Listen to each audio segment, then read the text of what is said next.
for femininity, I see the most feminine thing I can see a woman do, because there's like that feminine role that she's playing without kids, and then there's a feminine role that she's like a mother, like a part of a real household. And so when you're looking at a woman who's just single, I think in the back of my mind, I'm trying to think of what kind of a wife she would make if she had kids. And so I think a feminine trait is like, does she like kids? Yeah. Does she like kids? There's a lot of women who are like, I don't like kids, they're gross or something like that. Today, like, especially. That's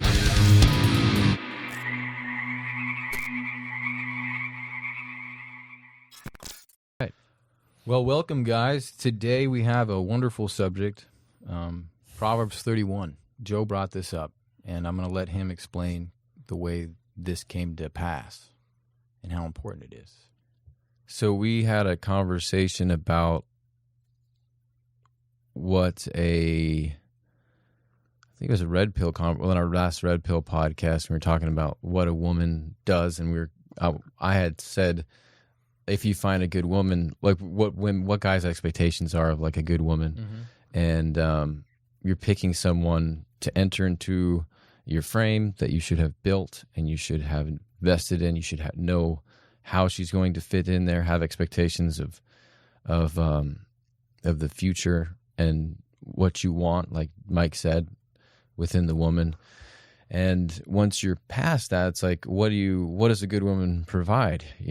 She's a whole lot more than just, a bed warmer or something like the Red Pill.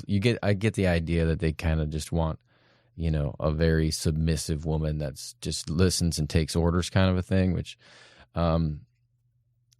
doesn't go much into being in a place of authority where you're delegating authority, and your wife is being a part of that and taking care. And you guys are a team, working together, coordinate or complementary, coordinated. So I was reading Proverbs, and this is Proverbs 31, and the words of King Lemuel, an oracle that his mother taught him. Mama swinging the wisdom for the king right there. If that doesn't say much, that's pretty huge. Because in Proverbs, they talk a lot about how precious a good woman is. They talk about how like the seductress, how terrible she is, and how sweet she is, and how tempting she is, and how eventually every single time it always leads to the same place of damnation. And it's just a bad way to go, but how enticing she is. Yeah. Always, temptation, man. She's sweet as honey. She's, gorgeous. She just lures you in, and like kind of going through all the temptress, but at the end of it, and then they go, a good woman's hard to find pretty much. And they don't really go into depth about like what she does, or what she has to offer. So I thought it was cool at the end of Proverbs. They kind of, I guess King Lemuel's mom told him like a little bit about what she thought a good woman was all about. So I thought we should read that. I think that's a great idea. Yeah, especially, and I'll just say this, the Red Pill community, unfortunately, has the same issue that the church has. You have a lot of people who've kind of taken it and used it to their own devices, and it's not necessarily staying sincere to what the Red Pill is actually trying to say, or the philosophies and the actual content that's there is not being treated with respect. They're getting little fragments of it and then, expounding on it in whatever direction they want to. The same issue in progressive church. So when Joe says a lot of the Red Pill guys want sort of a very submissive woman, that is what comes across when you listen to a lot of the other guys who don't know what Red Pill is, okay? And most of the time, that happens in the church as well, with people who don't know their Bible but are quoting little chunks of verses and so on and so forth. So I wanted to establish that so we could give some respect to the Red Pill community appropriately to the people in it that are actually representing it correctly. Yeah, Rollo definitely knows what a good woman's got to offer, and he's pretty good at explaining that. And like you said, it's the the soundbite guys. The sound-bitten guys. The half-baked morons. They've been sound-bit. That's the problem. Yeah, no one's looking at what the dudes that wrote it, no one's reading the books. If you hear a hurt little baby in the background, probably is what you're listening to.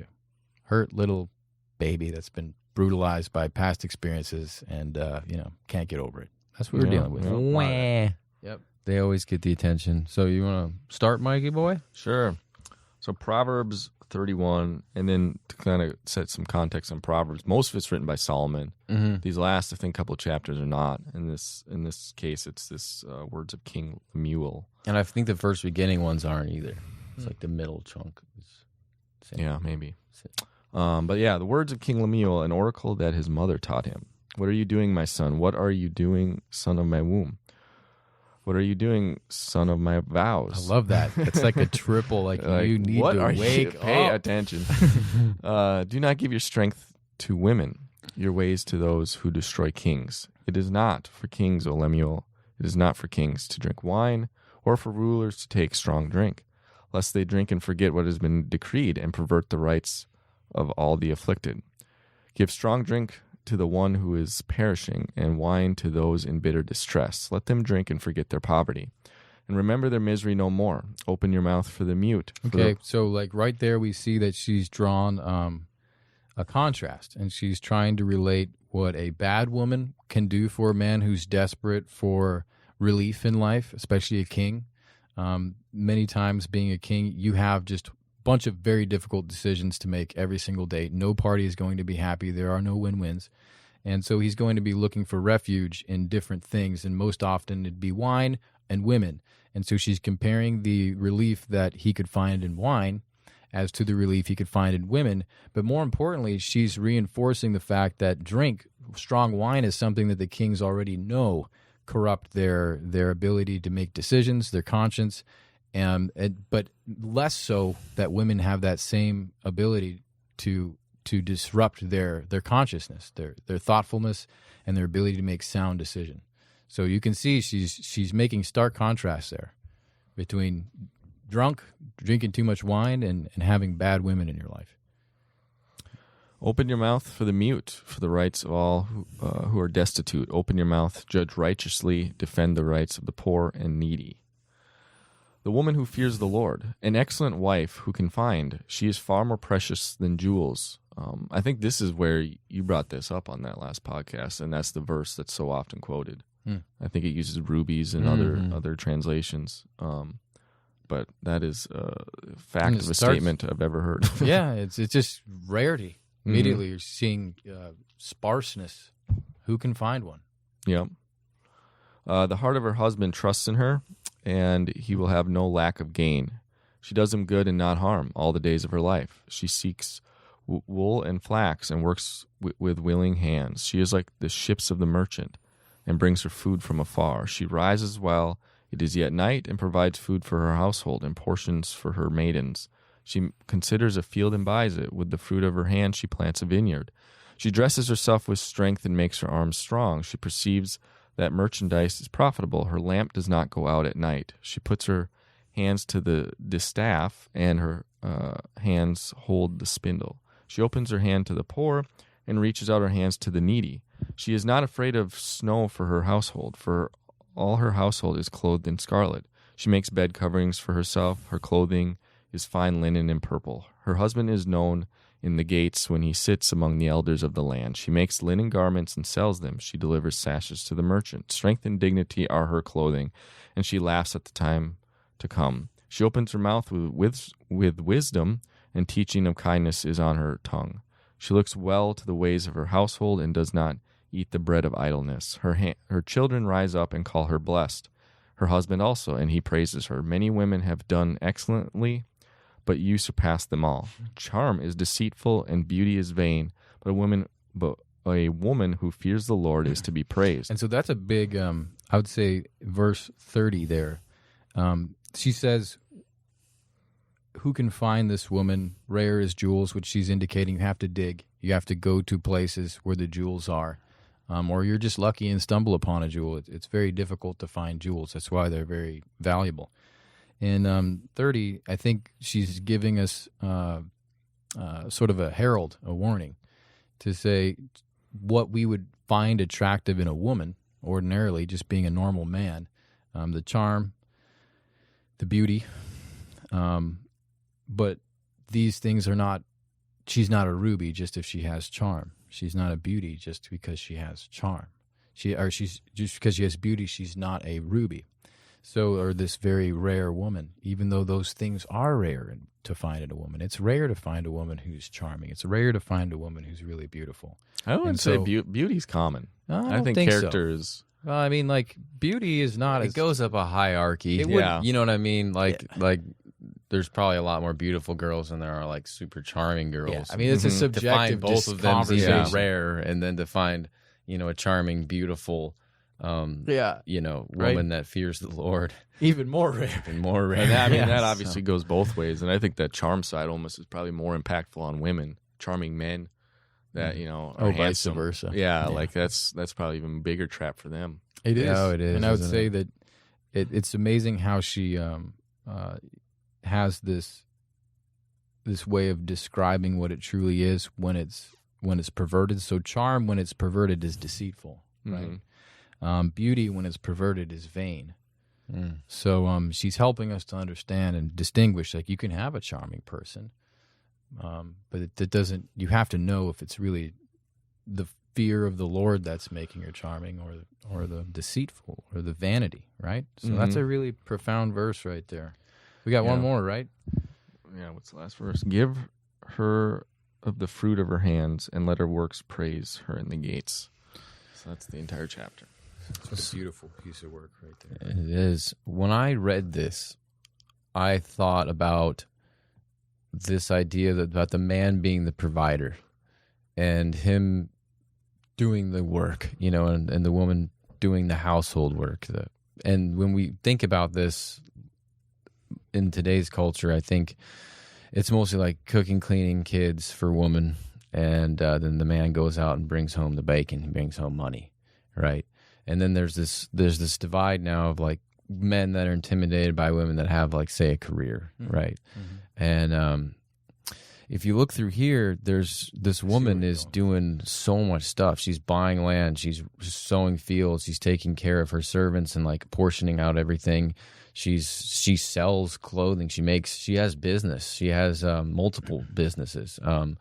And he's out with the elders. Obviously, this is more of like a kingly position this guy's in, where he's leadership hardcore. He's consumed with the responsibility of leadership all day. You can tell she elaborates a little bit as he's with the elders and he knows his name. So he's obviously an elder that does good work. So they rely on him. So he has a good frame. He has a good frame, and he's relied on by other people with good frames, Right. Which makes your frame even better.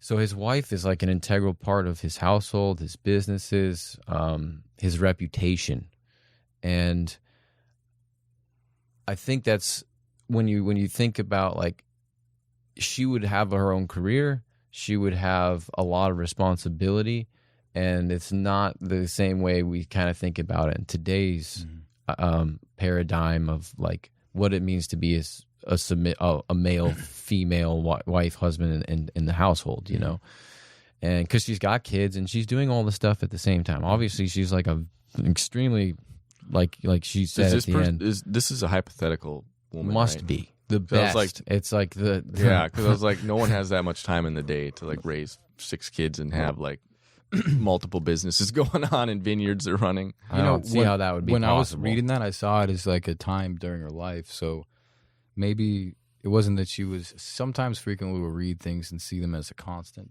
I know in the Old Testament they didn't see things that same way. That's why when you looked at the first, They're highlights. They're highlights. Maybe she sold, a piece of land one day, or she did something. It showed that she was flexible and she was willing to adapt to the need at hand. That's what I kind of see. When I see She wasn't doing all these things at once. Yeah, like every day. It just shows her capability throughout her life. capability she wasn't to- just grounded to one thing. Yeah, because like there's this beautiful verse Growth. where it says she laughs at the future. It's yeah, I kind of like that. I where like is it? that. Okay, so strength and dignity are her clothing, which kind of tells you how she's equipped to deal with life, right? So she's got strength and dignity on her clothing. She's wearing this as she's going through and dealing with problems. And she laughs at the time to come because she knows that this is life. It's struggle, it's challenge. If it's doing the wheat one day or selling a piece of land the other, she's laughing, So I thought that was really sweet. I like that a lot. There's another thing that gets brought up a lot, and that's vulnerability with men, and what being vulnerable is. with a woman and how that works. I think a lot of guys, they think that being vulnerable with a woman is like crying to them and having like a mom, like a mommy. And a lot of guys haven't had that love from a mother, and they want that. They seek that in the woman, right? Whereas she's expecting a man, and that it can be like it can be a turnoff when it's that type of it's not intimacy. What's the word? When vulnerability. When I see this type of vulnerability that's described in the beginning, it's the vulnerability within asking for guidance, right? Or a perspective from a woman, which is we're watching The Chosen, right?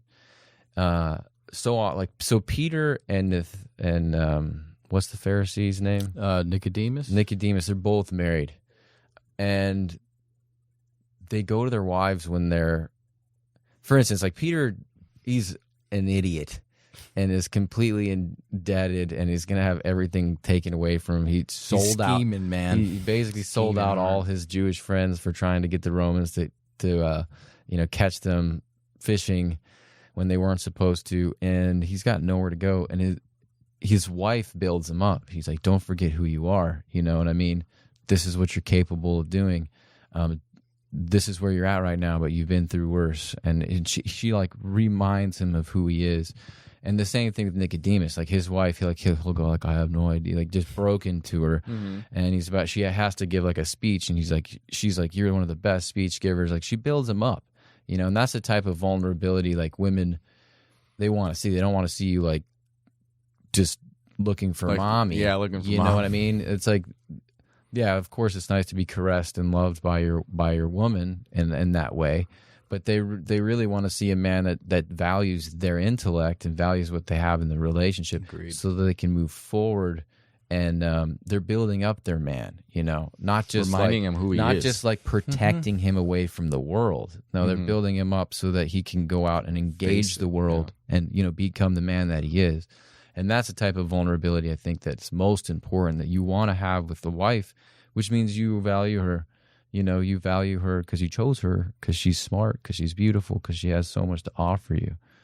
She's an asset to your life in the end, and that's the big thing. Is because you trust her in your most darkest times. Is this woman I'm going to select going to be an asset or a liability to my life?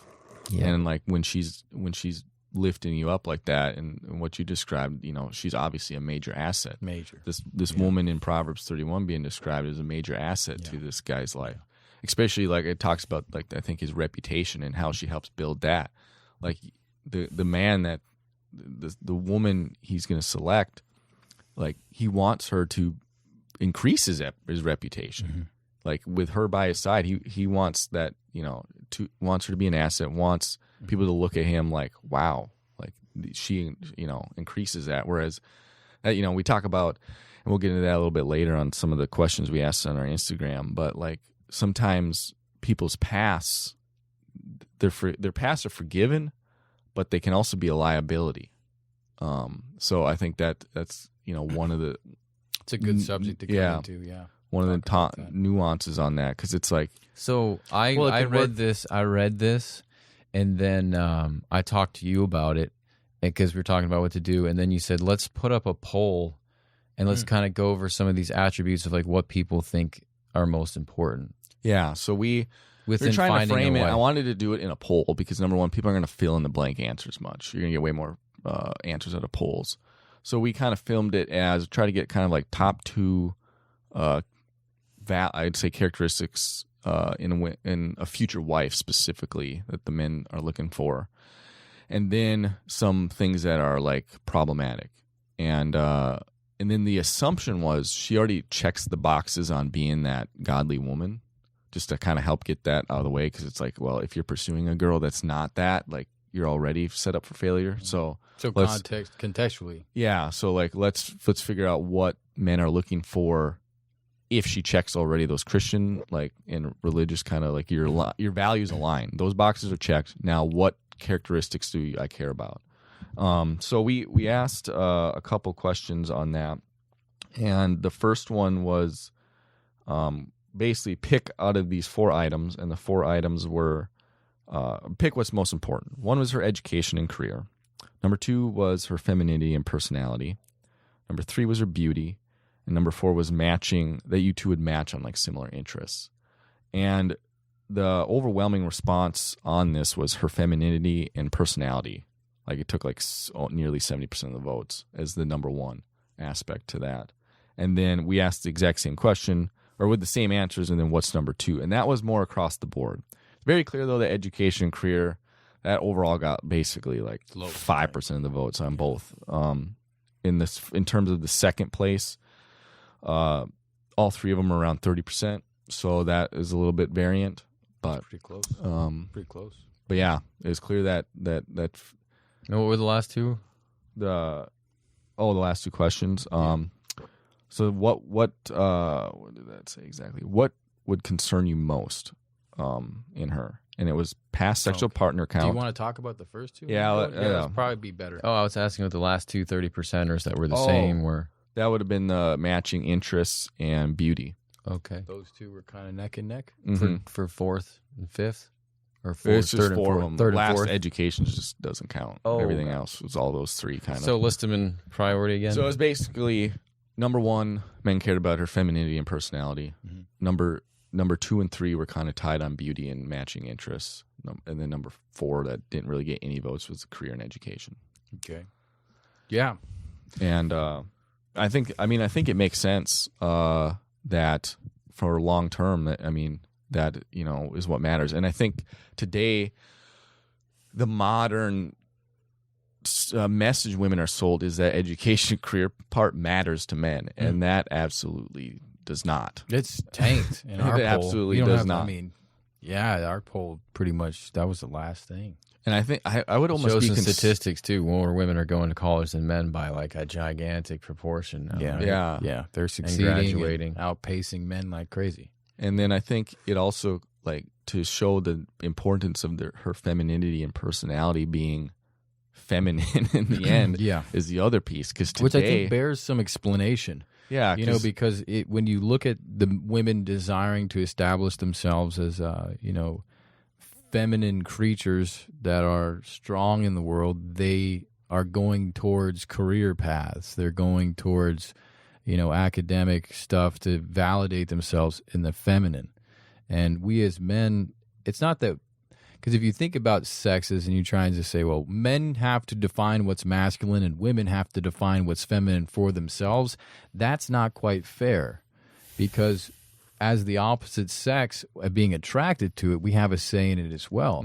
It's kind of like when you see the abortions, they're like always talking to the woman. It's like, well, men don't have a say at all. It's kind of ridiculous when we take and isolate the sexes and say whatever you say is predominantly what the sex is defined by. Well, I would say the other gender actually defines it more. I would say they're the I selector. can't say more Yeah. because I'd say that they're probably pretty even. Yeah. Because then you run the risk of encountering this, perversion of sexuality we're in now, Yeah. where each sex is defining itself to a fault. Yeah. But I would say Each one's had their epoch. We're definitely living in more of a feminine I epoch. agree. The males have had their dominance. There's places in the world where for the majority of the past, yeah. simply because we have upper body strength and accumulate wealth much more and tend to go to wars and win wars. And that's not to say that the women don't. Like we talked about Nicodemus. We talked about I want to take a minute to talk about what we think influence of women has been very high historically, no matter what. So I that's agree. That's the caveat I wanted to throw even in in there. the Muslim nations, the women, when there's a strong pair bonding between husband and wife, they have. I mean, you can look at the literature. Joe told me about. Anyway, there's tons of stories that reinforce that. But it's a patriarch, and many would say overbearingly masculine situation they got over there. But I think people would want to know, since it was a poll, and maybe we can share amongst ourselves. It'd be fun before we go on to the other questions. What we think femininity is as an observer in the opposite sex, what we see as attractive. Because I think Proverbs does a really good job at explaining a woman that, if you were to look at it through a lens of today, would be a masculine woman, right? Right. Because she's doing all this stuff. but the way that she's doing it is more feminine. And that's something I want to focus on, because I'm trying to understand that. It's like she can do all this stuff. She's handling her household and seeing the vacuum that's in it and plugging those holes because she's a good wife. She's not going to college. She's not trying to be an elder like her husband is. She sees the need in the household and addresses it, and that is feminine, man. That's like the delicate nature she has in assessing her surroundings. I like the phrase where men build the house and women make it the home. Mm-hmm. And I think that when I read that, that's kind of what I read. Mm-hmm. It's like she has got the household in order. Yeah. Vlad the Impaler, John and I are Romanian, and Vlad the Impaler is this historical, he actually, not that bad of a guy, actually. Historically, he's Dracula and has this whole folklore that goes along with him. That's kind of badass, but also extremely dark. But he loved his wife, like, immensely, like, was obsessed with her.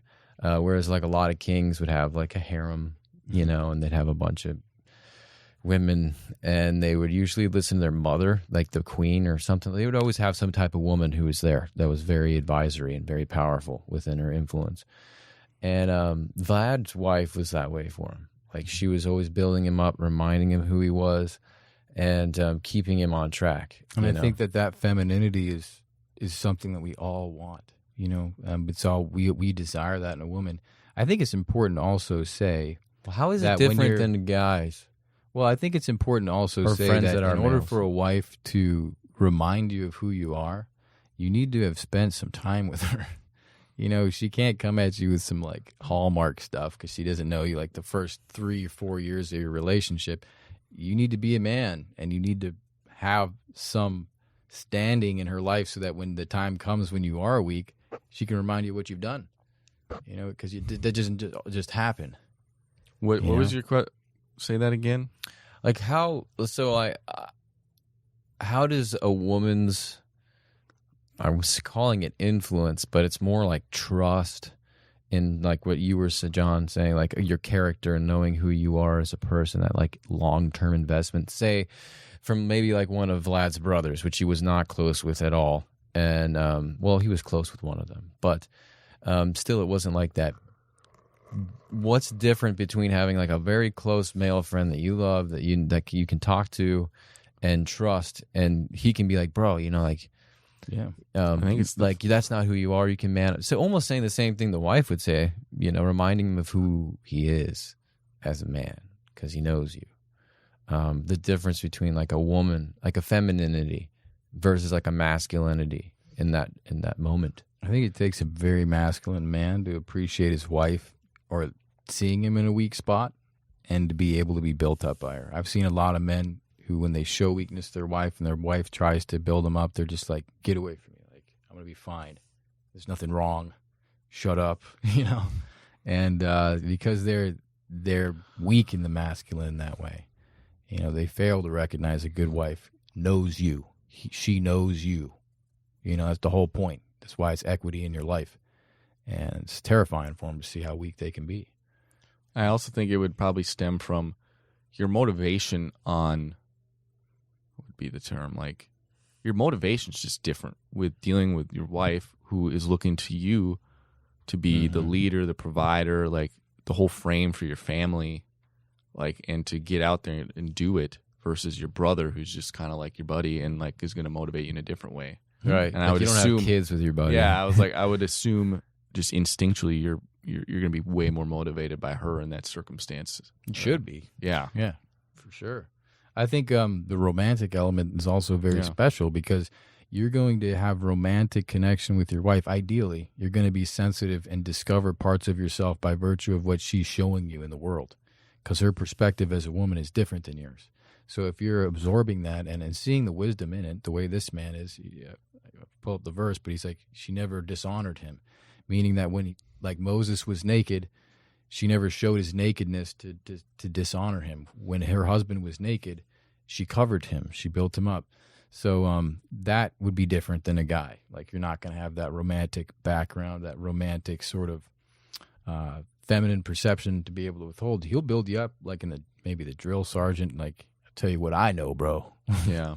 But it'll be different. That's Should great. Should we talk about kind of the differences like in our experience with feminine and masculine women and how those differentiations are? Yeah. This is why I think this Proverbs is so powerful, because you see, like, if you were just to read that, I could see a feminist mind, like a woman just taking that apart and be like, we're supposed to be like men, and so that's the danger of these things, is it's always contextual. It's like, no, you're supposed to be like a woman in that way, that you're handling the household. So it requires some explanation. What are they doing? I How do they do have. it? So we grew up with a single mother, and then we spent a lot of time with our aunt, who was gracious enough to let us stay with her, and she was a lesbian.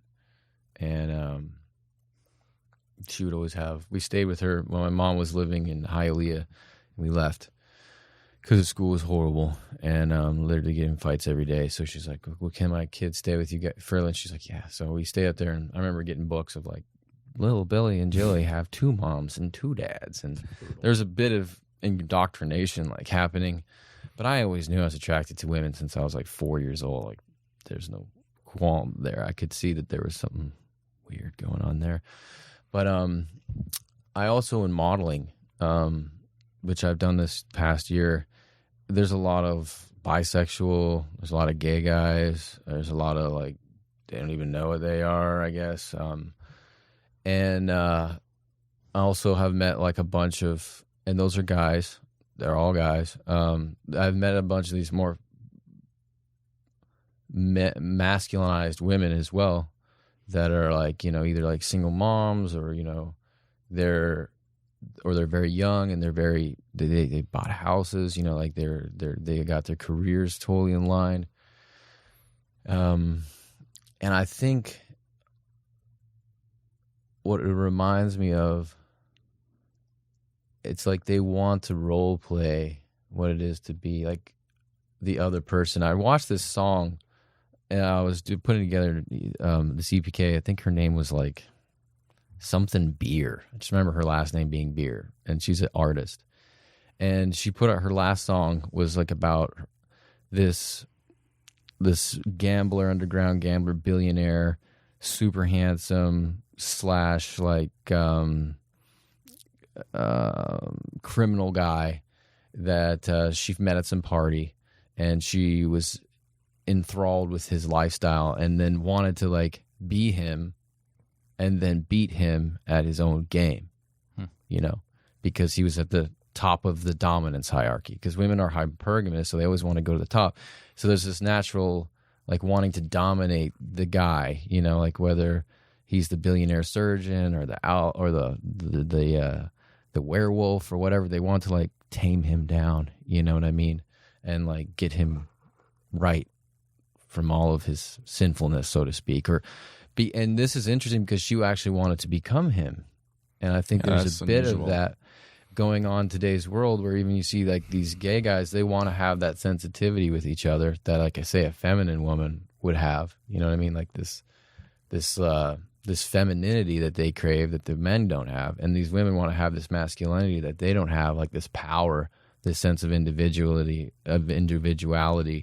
that they don't think that they have. I think a lot it's of like that this is like, odd exchange where they I like, think it's a perversion of instinct, because I think the woman would naturally see a man and be like, he could become so much more. How can I help him do that? Mm-hmm. And because when they're married, they're looking at things not just like that's for him and that's for me. They're looking at it, through the lens, it's us. And what's going to push him forward is going to push me forward. If he wins, then I win. And so I think the perverted instinct there, what you described with that young lady who wanted to be the poker or whatever gambling, star, she, instead of seeing what the man could be, wanted to emulate him to better him as an opponent or whatever. And I see that happen all the time. And that's where feminism, like the idea of what's feminine and the idea of what's masculine, really fall into destruction, because they're like perverted instincts. Like the drive is good. Where she wants to go with it, then turns bad. And so it's like we have to remind ourselves, what is feminine? or what do we find as femininely attractive? Mm-hmm. And it's hard to say. I mean, as Joe's been talking, I've been thinking about. I can think Hard of to a lot describe. of things. Yeah, I can think of a lot of things in the. It's hard to think of things in the affirmative for me. Yeah. You know, without sounding sexist. You know, and I'll say it. I like when a woman moves gracefully. You know, I like when she has a voice that is sort of in control, not like really squawky with an undertone of anxiety. Like that's what I hear a lot of middle-aged women Valley like. girl stuff. Yeah. No, Oh, even my God. older women, their voice is always cracking because there's so much anxiety. They're just about ready to blow all the time. And you can sense that, and it's sad, but you can hear that consistency in their voice that indicates that they're settled to a certain degree. And they take care of themselves, not to the point of immodesty, but in the modesty, you can see a well thought out idea of what she is. And those things I find very attractive. You know, my wife's a good example of that. She's able to find ways to be very beautiful. And I think, again, it's like the instinct for women is to be beautiful. And they can be, but then the instinct is perverted into like lewdness. And it's sad, but that's what happens when we don't describe what beauty truly is. So your challenge is definitely, it's hard. I'm trying to square up to it, and it's hard. Yeah. You know, like what is It's almost like they femininity? see what's powerful, and then the other one wants to play the other one's game, just to see if they can win at the game, or like what's to be had out of that game. Mm-hmm. You know what I mean? Beauty is extremely powerful. You know, if you're beautiful, it's like, my gosh, the whole world opens up to you because you're beautiful. I don't mean just like you're good looking. I mean beautiful. If you're a beautiful person, the whole world literally opens up like a clamshell to you. I think Especially if you're maybe a how woman. And so, I I would, mean, I can see men valuing that, and like I'm talking like deeply, you know, they do just, and same with beauty. women with power. But I think what and, and that's what she was trying to describe to her the son. idea. She's like, you have charm, you have beauty, right? But there's perversions of instinct that exist here that will give you a false conception of a valuable woman, right. right? So this is what we're up against, and that's why Mike, I think, is asking about it. Would you have something to say on it? Well, I was going to say, I think part of it comes from almost the origin of where you're finding your fulfillment as either gender. And I think, you know, like the statement Jordan Peterson has made and many others of like men being interested in things, women being interested in people. I think what has been flipped is a lot of women they're chasing their fulfillment, which used to come from family and relationally based things, to being career and kind of like men's hierarchy. They've entered the men hierarchy, essentially challenge. And I think naturally going down the male path of being competitive, masculine traits to climb the corporate ladder is just going to lead to naturally more masculine women in those traits. Whereas if your origin is like, I'm just trying to find a masculine man to build a family with, and my career is kind of just like there to support me while I find that, it's not my fulfillment and my main goal in life. I think those just mental points of origin on how they're viewing life naturally will push the girl one when way I or the other. see when I try to imagine a woman that's like that, she's done the bowl of lentils thing, you know. So it's like your family, or the fulfillment you could have in a family, you've now isolated yourself to your family is now your career, right? You can't have both, really. You can't. There's just, if you, the woman in Proverbs kind of did. well, I mean, I don't think you can't have both. here's the thing, Joe, is like, that's why I think it's important to have a distinction. When we say the woman with the career, it's not to say that women shouldn't work. It's to say that It's just like if you get to 40 years old or 50 years old and all you've had is a career, and then Joe, you want a here's the family, then that's a problem. This is the point, is if she puts her career before her family, like if it's the thing that owns her life, then it's taken the first position of priority. That's when it's an issue. Then she's married to her career, not you. Yeah, that's what we're trying to say here. Not that you shouldn't have a career, or you shouldn't be like the woman in Proverbs, because she's doing what she's supposed to when the time comes. Well, But, a man's supposed to sacrifice the things he loves for his family. And oftentimes through history, it's been like, you die, you Yeah. go to war, Or you go do a sacrifice your completely life. the last career you want to do, but you know you need to make money. So you It's like I could either do my passion and make no money, or I got to go do what's terrible and make money for my family. And I think a lot of men get put in that position. It's a rough one. And I think I got kind of an example of feminism doing harm in these circumstances with kind of just giving women a false idea. I'll be super vague on the details to not shed on who it could ever be, but someone we know, this woman was married to a very wealthy young man, great father, great provider, multimillionaire dude. She's kind of living the dream, essentially. She's got multiple kids with him, and she can kind of do what she wants. He's a provider. And through talking to a feminist, I think, therapist, she got in her mind that she's just not her own person and needs to go get her own life and career so she can be fulfilled. Wow. And so this woman divorced this guy who's providing her everything. And like, I was assuming, like, to hear stories like maybe he cheated or something. This is why this happened. I was like, nope. He was a good provider, and she left. And she like literally left this man because she got in her head she needs to go get her own career going and get educated and like live her own life, in quotes. And I'm just like, that's the lie a lot of these women have been sold. It's the same confusion. People go to church and they think the pastor's the most important guy, and they all try to be like him. It's like God made this body so that if you just obey and do what he tells you to do, irrespective of what the world lauds you as important, then you're doing your job. And somehow that woman creeped into her life and just totally thieved her ass of what she actually did. That was beautiful, man. And that's so sad. The other aspect of it, always thought about with this concept of these dual income households, like, and raising children minimum, is you see in our culture today, all these kids are just living in daycare and then they go to preschool immediately as possible. Like, I think they're putting kids in like public preschools at like 4 now to like just get, because parents are working. And so number one, they're indoctrinated by the state so immediately today. But the other part, I'm thinking, like, to have a peaceful, good household to raise children in, can you have 2 people working high stress jobs and have that work? No, I mean, when I've talked to a lot of the parents, I was talking to Connor about this. He's like, I'm really fortunate because I can, be able to provide for my family and have my wife at home. And obviously, the dynamic of the home, the ethos of education that really is the family, to help this upcoming generation encounter the world and prevail, not just monetarily, means making the correct sacrifices. So if you are in the position where it's like, honey, we're going to have to move somewhere that's, less popular or whatever, and we're going to have to try and keep somebody in the home, so we're going to have to make less money. Those would be the moments of sacrifice that really matter, because at what point is you doing your child any better because he's not wearing great clothes?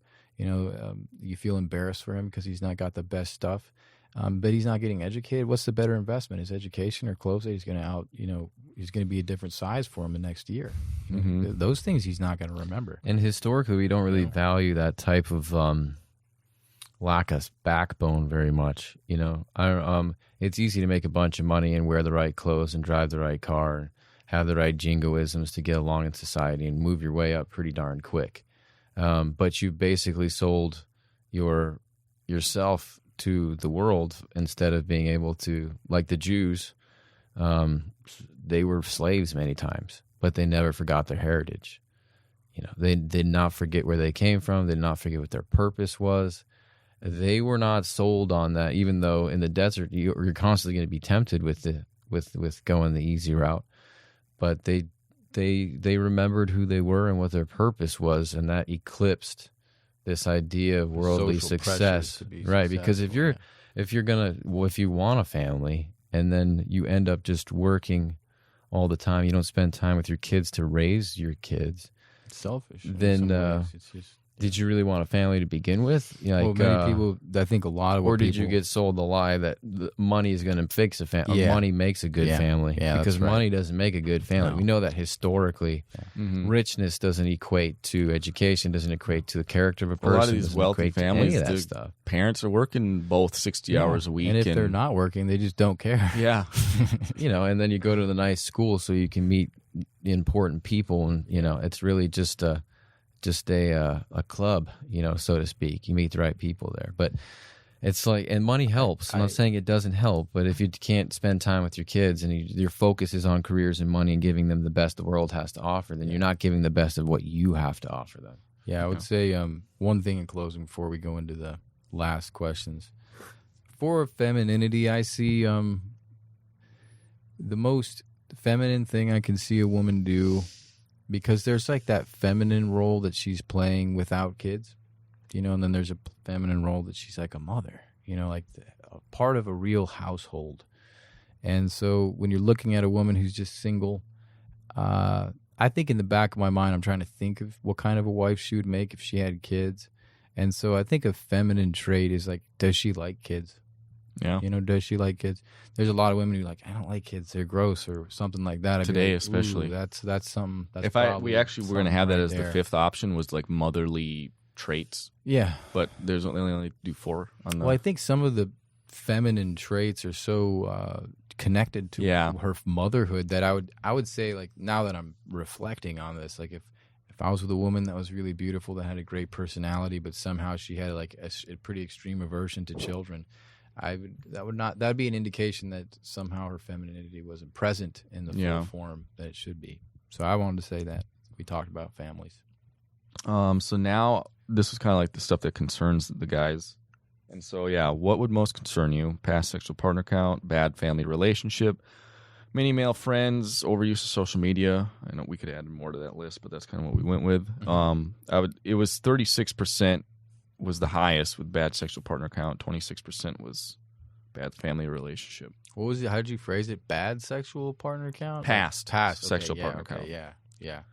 And And you want to talk about that little conversation? well, that's one of those topics.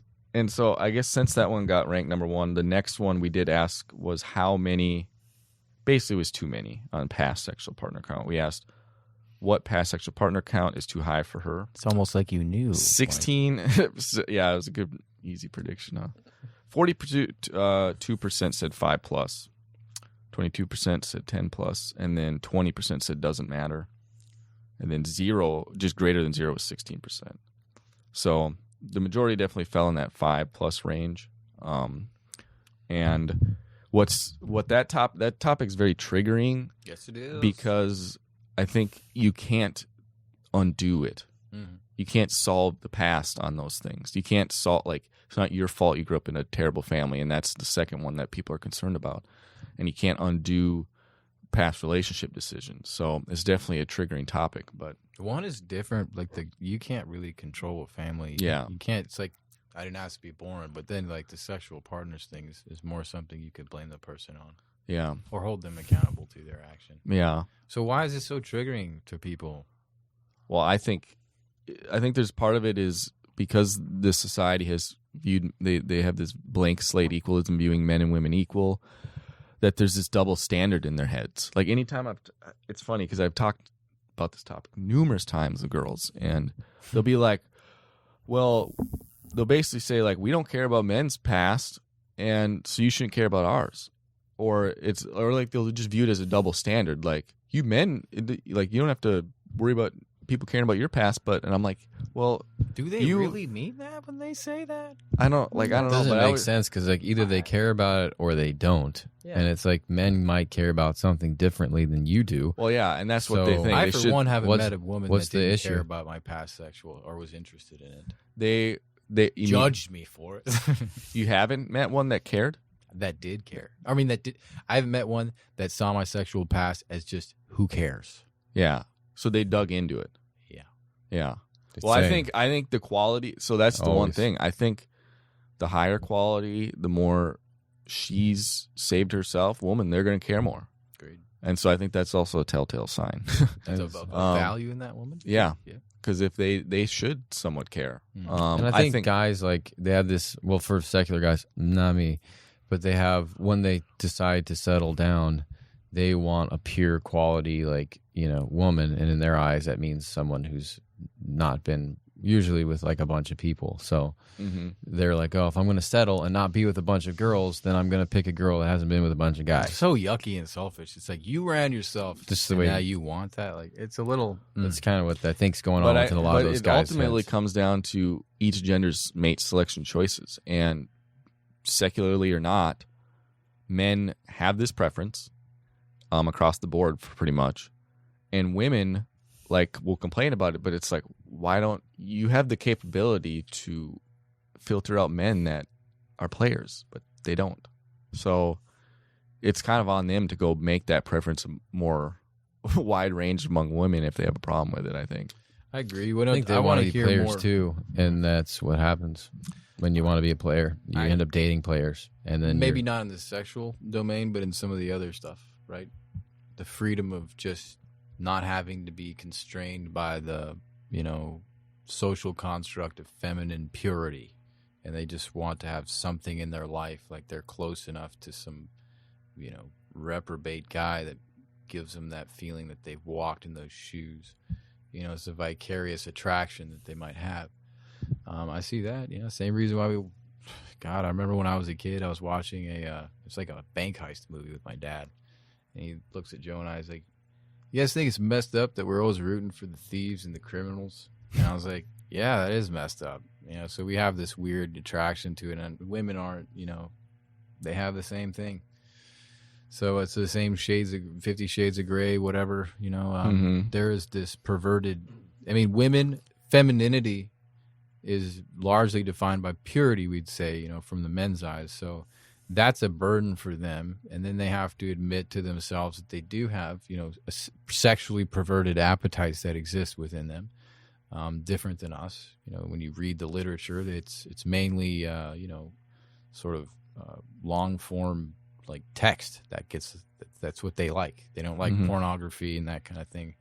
So it exists for them. They tap into it with the mates they select. But from a secular point of view, people can say that they don't care and that they shouldn't be judged and all this and that and the other. But because of the volatility of the conversation, I'm calling their bluff on it. Because every single time it turns into a very difficult situation. Why should you care? Why don't I care? I've seen tons of YouTube shorts about it. And so if it's always that volatile... The Christians are just as bad, though. Because that's what we're going to next. That's why I said specifically for a secular. So for Christians, we enter into a new thing, right? It's like we should forgive all past sins and it should be a 0, right? How do you guys feel about that? Well, I think that's the shaming tactic that gets used among Christians, is that you're redeemed by Christ, your sins are gone, their past is irrelevant, and it's like irrelevant. I wouldn't say that's the right way to say it. Well, I feel like that's the mentality. Like, I got in an argument on this topic with a Christian man who was upset with us on it, and that's the mentality, I feel like. And what do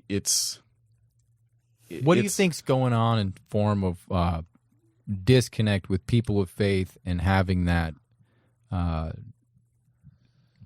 try over and over what's again. What's going on there? To reiterate, I try to explain this over and over again, that there's a difference between your value as a person, your moral value as a person, like how Jesus views you, you're forgiven, and then relationship attraction.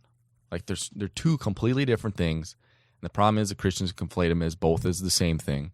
So then and why do they do that? Because they say we have to be like Jesus, right? Yeah. Okay. But then, that topic specifically, they get so triggered about. But it's like, I'm also not attracted to a obese woman.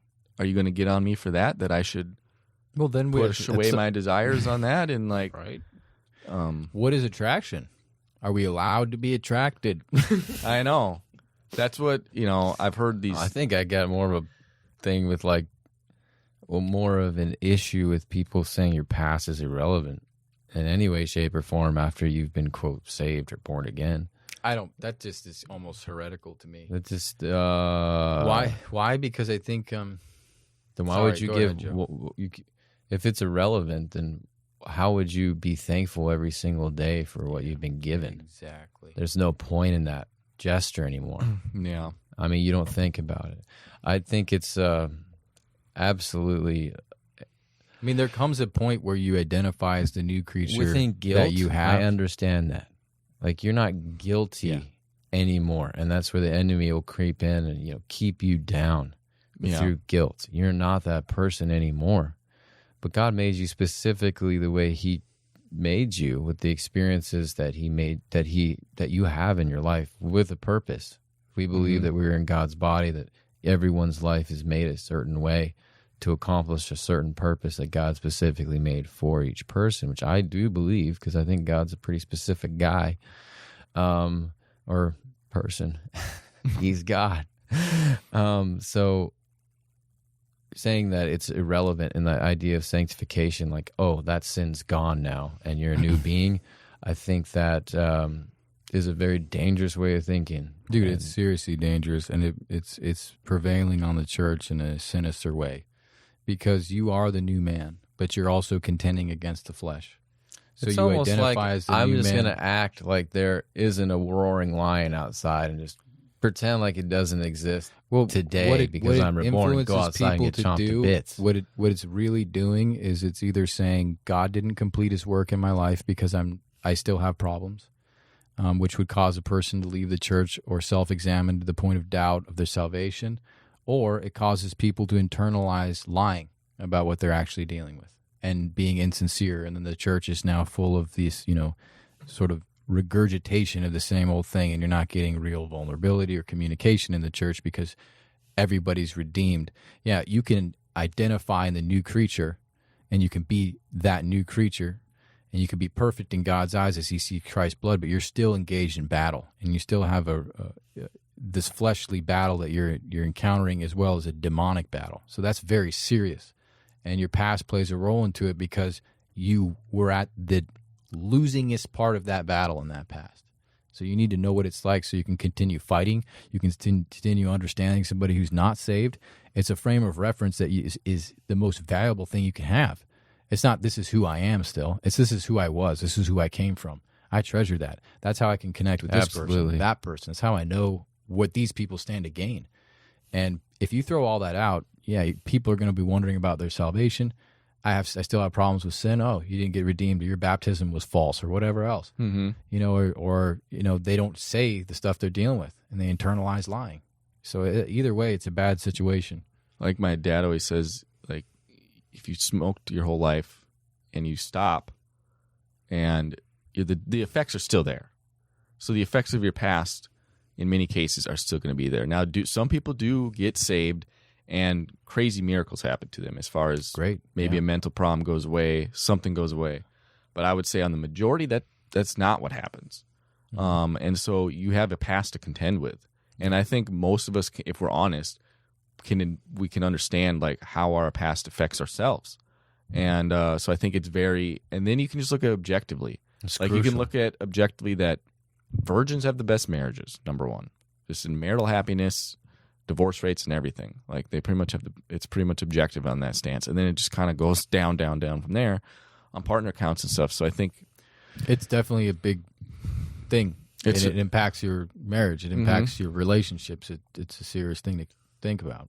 And I don't know if you've had conversations with people with extensive past, you can see it haunting them. That's exactly where I was going to go with it. Yeah, like I haven't talked to one that it's eating of the fruit. It's eating of the fruit. Same thing with pornography, really dopaminergic drugs like heroin or cocaine. You walk with that burden of eating of the fruit. Like you just took a bite out of something, and your life forever is going to be with that burden. It's not to say Christ doesn't fully redeem you, but the issue with forgiveness is what goes on here is like you are redeemed. Mm-hmm. But you are still, just like David in the Old Testament, he had to deal with the repercussions of his sin, even though he was forgiven. Mm-hmm. There are still repercussions. That's the way the world works. That's the way God made it to work.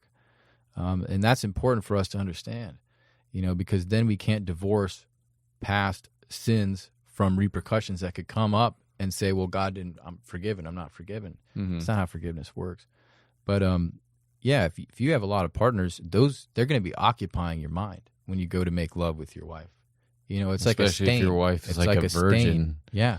And she's not doing the things that you remember other women doing. That's and exactly. Then you're like, you're going to be stuck with that the rest of your life. And you're stuck with yourself. Which is something to think about when you're picking a mate. Maybe a virgin isn't the best idea for someone who's not a virgin, possibly. I think being able to relate, I think makes a lot of sense in those. I was going to use that word, and then I tried to think of something better. Yeah, well, I think it makes sense to me. Like, but yeah, if you're a man with a high partner count and you're expecting a virgin You're probably not shouldn't going to be expecting that. No. And I think a lot of times you see the people that care less and less about it are the ones that they feel hypocritical for caring, frankly. It's tough with the Christian guys now because all of them watch porn. I mean, not maybe like one of them. It's like I don't know. So they all know what these women can do, or they're not they're acting, but they want like Betty Crocker in the kitchen, and they want like porn star in the bedroom, or they have that expectation, or that idea in there somewhere. Yeah, I mean, I don't think it's like something they want to really talk about, but like they do have that I think in You're absolutely way right, back Joe. in the subconscious, like, man, I really hope like our sex life's going to be like awesome. Yeah. the other aspect, I think that is a perversion of what we've put onto femininity for them to deal with. They don't have to be a porn star in the bedroom to be a good wife. They have to understand what you want, and that's up to you to talk to her. That's a whole journey of relationship. But I mean, like, that's how that stuff's crept into marriage and made it Well, they horrible. get this idea that like the woman is going to like please them in this sexual way. That's like they're not even really good at sex. They don't even know what it means to be good at sex as a man. It's worship, man. It's nasty. Well, I've thought about it. it's like how to say this. Instead of thinking about like having a porn star, it's like what is actually having good sex, and with somebody and exploring those things together. Say you're going to develop something that is special between the both of you. That's right. Versus something that everyone else deems as special. Like The finer things in life truly are the finer things, and people forget that. The finer things in relationship are the finer things. They're the features of them are fine. They're ornate. They're beautiful. They're not just like this regurgitation of something very carnal. They're not just plopping a 8-ounce ribeye in front of you and saying, "Go for it, bro." It's not that. And I think that because you don't know what you don't know, and this is why the perversion of the world is so prevalent, destroying marriages, is that was what they think that it was supposed to be. And it's sad, but and that's again how our idea of feminism has impacted women, because they shouldn't have to. That's not right for them. And I think men. I've kind of heard some of the opposite effect from porn also happen, as far as they don't want to see their wife do that stuff because it's so degrading in their minds, because porn has kind of done that to them, and so they don't actually want that out of their wife, and that I would say that would be a good way to be. Yeah, I'd say that's a healthier way to be. I think that does happen more than you think too. But I I'd be think what hopeful of happens, I think where the problem then becomes is, okay, because of their exposure to it and their brain still wants it, they don't necessarily want their wife to participate in it, so they'll just continue to watch porn once they want to still get that. Keeping that perverted appetite alive. that's true. That's really true. Yeah. The one thing that to add to the past history thing too, that I think Rollo talks about in his book, I think it's very true, is this concept of like the church keeping these kind of beta men there to rescue the prodigal daughters. It's a huge conversation, Mike. Yeah. I think we should talk a whole podcast on that one. Yeah. Because that's kind of what we're talking to Glenn about. This is really that encompasses or sort of encapsulates what the Iron Disciples is trying to do. A lot of people ask us why we don't attend church, and we have to say, well, we do with our brothers quite often. It's not this Western convention of going to church, and I don't feel like I'm being left out of anything, to be completely honest. What I do feel is we are assessing as the Iron Disciples a situation that needs to be remedied in the church, and that is to give them a biblical sense of masculinity, because the context is wrong when they say you are lazy and it's all your fault, guys, that, families are falling apart, because it's like they're following all the rules in the church that are given to them, and those rules aren't coming from the Bible. They're messed up, unfortunately, and they are not taking action for themselves, and they are not doing the study for themselves. They have refused their birthright to lead, and so that is what it is. That is what it is. And that's what we're trying to help these men that we love so much, that are fighting a battle that they just don't know who the enemy is or where the enemy is coming from, in the way that the information is being fed to them. They think they're doing the right thing all the time and just failing over and over again. And what's going to end up happening is they're just going to feel like failures, and they're going to feel crushed, and they're not going to know what to do or why they're doing anything wrong. Right. You know? Well, maybe that's a good spot to leave it then. Sure. Anything else? I think we're about an hour. We're a little over an hour in, so I think we could go down a whole nother hour on some of that topic. Yeah, so absolutely. we'll catch us next time, guys. We'll let us know in the comments too. I feel like we did a pretty terrible job in explaining femininity. So horrible. Tell us in the comments on how you view it. It's kind of one of those things, like, you know it when you see it, but explaining it out loud. Well, it's like everyone just has these cliches. And like, I feel like I'm just like either parroting red pill or like not helping with the situation. I'm like, that's why I brought up like Proverbs, and like having a conversation about this is more important than like pointing towards like these blanket statement, like sloganism, like that's just being used nowadays, which is like why I wanted to bring up the femininity that Proverbs 31 brings up, with like obviously a woman who's done a lot of career. She's had she's buying land, she's making business decisions, she's doing a lot of these things that the red pill community today would be like, oh, that's masculine, and they'd be turned off by this sort of woman. And kind of balancing the idea of like what femininity and masculinity have to offer to each other, and like what that conversation is for men to get open their Bibles and think about like where they're at right now, the different epochs in time which have been masculine or feminine oriented, and kind of like what it means to be in power, what it means to have success.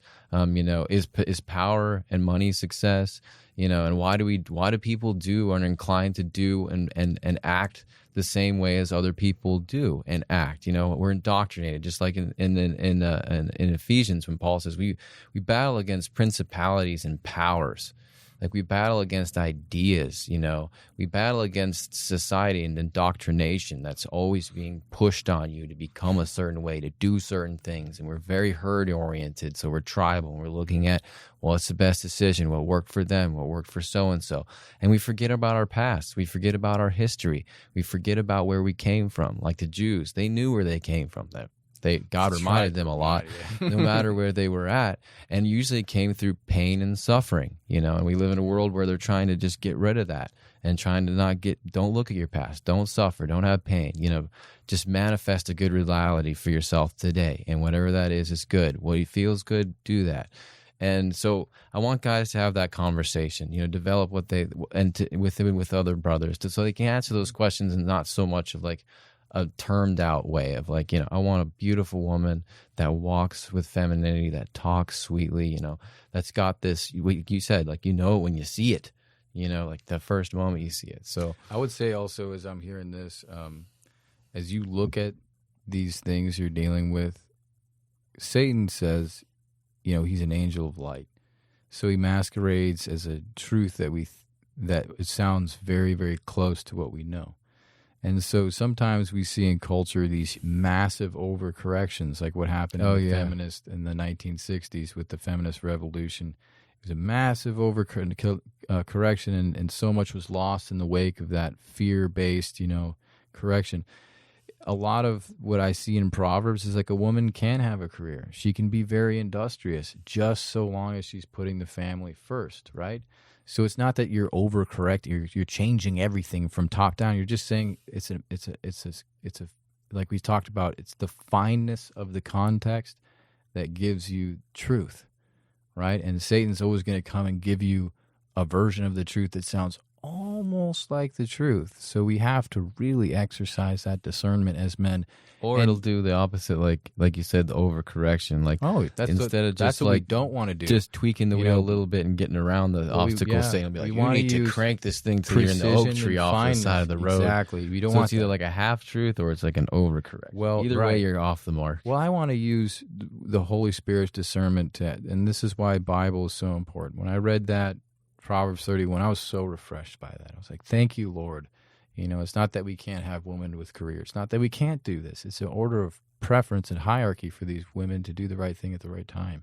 And that takes a lot more wisdom and self-control and self-analysis and self, effect than just saying this is how simple it is. It's not simple. But have those conversations like Mike is saying. Find out how little you know about femininity, because then that's the only way you can educate yourselves with your brother. So do it. Right. And what is vulnerability too for males? Like, I think I've seen a lot of women like, men aren't vulnerable, like what that is to be vulnerable. That's why I thought that was also a good conversation. But yeah, if you're looking for a cookie Do a cutter podcast on that. That'll Exactly. be a rough one. good luck. We never answer your Let's say our questions. prayer, yo. All right. Thank you, Lord, for a heart that desires truth. And when it's not obvious to us, we'll sit like Job, wondering at your majesty and your magnificence, and be sure that you will be there to deliver us. And so as we reflect on these things, we pray for a heart of revelation, that your desire will be manifest in us, and that we will be able to share that with our brothers and sisters in this sick world. And that the church men, the men in the church, will begin to take what you have given them and internalize it and get up on their feet and start battling this war and putting on their armor and being men of God. And that we can see some of these lives change and these families get strong. And that you can be this wonderful beacon of light to this world, Lord, shown through these men and women and children. In Jesus' name, amen.